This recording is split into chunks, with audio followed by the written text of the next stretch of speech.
Hey there everyone, welcome to Tales in Text and I'm your host Nisha Prakash and this is Bite Size Bharata where you hear tiny tales from a grand epic. We start today's episode with the million-dollar question. Why did the 12-year drought actually occur? There is no way for us to get a concrete answer from a climatological, meteorological and geological perspective given how ancient an event the drought actually is. But the Mahabharata does give us an answer.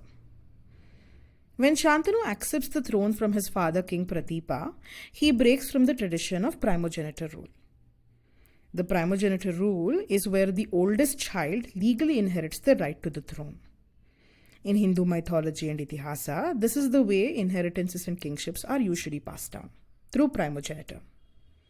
According to the Mahabharata, the 12 years drought and famine is a punishment given by Bhudevi, that is the goddess Earth, for Shantanu's moral transgression of this age-old tradition.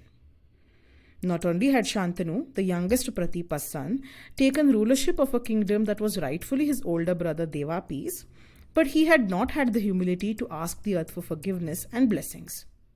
An incensed earth then cursed Hastinapura with the 12 years drought.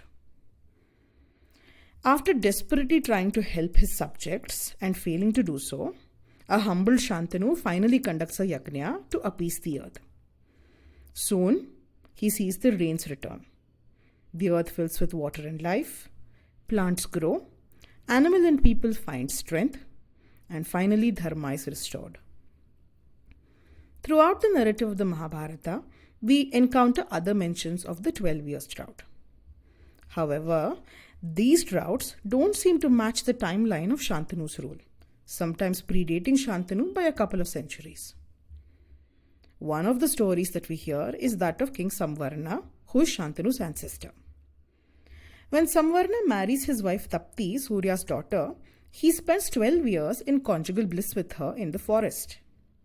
During these 12 years, Samvarna neglects his duties towards his subjects, towards the gods, and towards Bhudevi. Incensed by this neglect, the gods and Bhudevi collectively curse Hastinapura with a drought and famine for 12 years. It is only after the birth of Samvarna and Tapti's son Prince Kuru, who is destined to bring dharma back to the earth, does the drought finally end. Another story related to the drought takes us to the Ramayana, but this predates Sri Rama's birth. Dasharatha's astrologers inform him that God Shani is about to transit into the Rohini Nakshatra, an astrological phenomenon that would last for 12 long years and bring illness and death in its wake. Concerned for the safety of his subjects and for their welfare, Dasharatha goes to the celestial realm to meet Shani Deva, and he begs Shani Deva to not transit into Rohini. Shani Deva, moved by Dasharatha's concern for his people, promises Dasharatha that he will not impact his kingdom of Kosala during the period of the transit. He will instead turn his attention onto others whose destiny demands it. Sometime later, we actually see the 12 years drought affecting the kingdom of Mithila.